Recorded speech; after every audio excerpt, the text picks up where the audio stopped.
Good evening. I'm Jessica Moore. Welcome back. I'm Christine Johnson. Over a dozen people arrested on Long Island accused of stealing from the poor in what officials call a shameful and massive criminal goodwill ring. Authorities say security cameras captured the suspects stealing £500,000 of clothing right out of donation bins. Carolyn Gussoff has the video.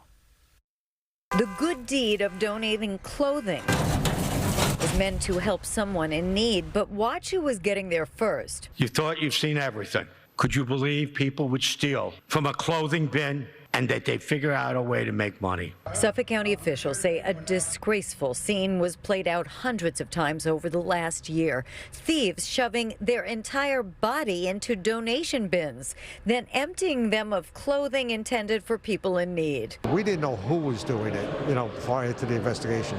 They uncovered all of this, and every time they filled us in on what was going on, we were just shaking our head. St. Vincent de Paul Society officials say they went to law enforcement after years of donations. Their main source of revenue for the poor dramatically dropped. They started tracking the bags. The DA says they uncovered bins being hit over and over, 14 vans and storage facilities. Then hundreds of thousands of pounds of stolen clothing was sold to exporters. The runners had specific routes and worked long hours, both overnight while everyone else was sleeping, and even sometimes brazenly during the day, including sometimes while church was in session. 16 people are charged, including juveniles, with selling more than £500,000 of clothing worth $200,000. You are literally taking food and clothing and shelter from these needy people's hands, and we will not stand for it. The defendants pleaded not guilty. The charity lost an estimated $750,000. People are getting very desperate and